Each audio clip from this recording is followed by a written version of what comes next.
Hello and welcome to the first episode of That Ain't Right, where we will discuss serial killers and other criminals throughout this podcast. Today's episode will be rather short, but stay tuned for more detailed cases coming up soon.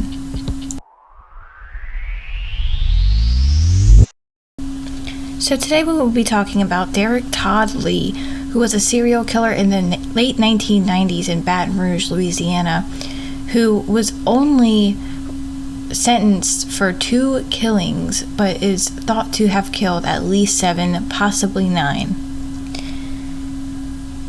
So, first let's begin with his background. He was born November 5th in 1968 in St. Francisville, Louisiana, and he was one of 4 children.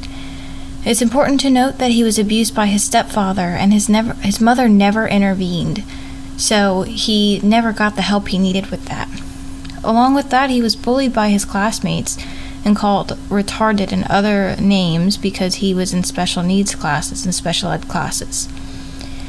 And it is important to note that when it comes to serial killers, it is important to understand that with their psychology, with a lower IQ, it is more common that someone with a lower IQ may not understand the severity of their crimes as a child, which is often a common sign of being a socio or psychopath, and it's one of an early sign of it. Now, I want to compare him to Richard Ramirez, who is also known as the Night Stalker. He was often beat by his father and often surrounded by his sadistic cousin, who was in the military and liked to brag about him sexually assaulting other women. And so being surrounded in that environment is probably not that great for a child's psyche. So, in November 8th, 1981, when Todd Lee was 13, he was his first time arrested, and it was for burglarizing and vandalizing a candy store, and he assaulted a woman right in front of his own mother.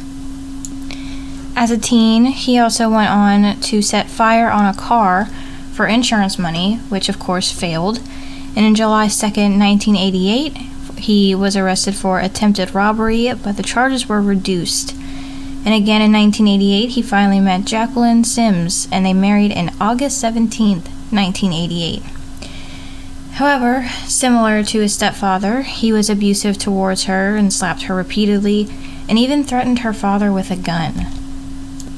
And it's important to mention his background because he did have such an extensive criminal background leading up to the killings, which kind of made him more of a focus towards the authorities.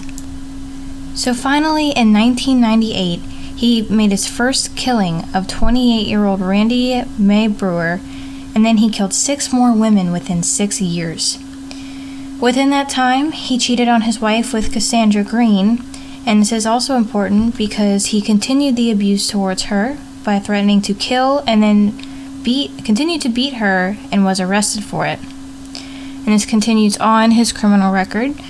So, in May 2003, DNA was matched to the murder of 26-year-old Carrie Yoder. But at the time, for authorities, the DNA matches were a little too expensive to investigate, so he was still not caught.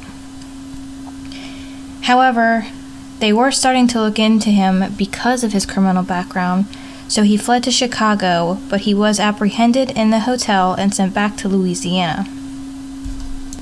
It was also harder to catch him because after Hurricane Andrew, a lot of DNA was lost, so it was hard to trace a connection. But finally, towards the end of investigations, there was more DNA matches towards the first killing of Randy Mae Brewer, and so he was finally arrested and charged for 7 counts of murder. He was only found guilty for the 2 murders of Geraldine DeSoto and Charlotte Pace.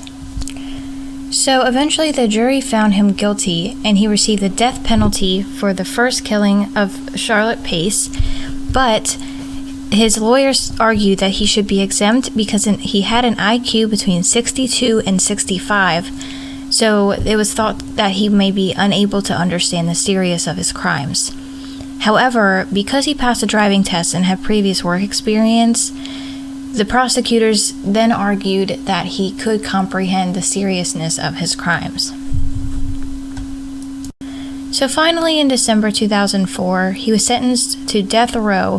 However, he died on January 21st, 2016, before his execution because of heart disease. So eventually, throughout his life, he was sentenced for a long list of crimes, and that includes 2 counts of murder, 2 counts robbery, 1 count vandalism, 7 counts burglary, 1 count stalking, and even more than that. So one last thing I want to comment on, and something that kind of influenced me to discuss Derrick Todd Lee, is that he actually murdered my 5th cousin, Pamela Piglia Kinnemore, and he raped her, slit her throat so many times that she was almost beheaded. Unfortunately, because of the loss of DNA evidence, he was not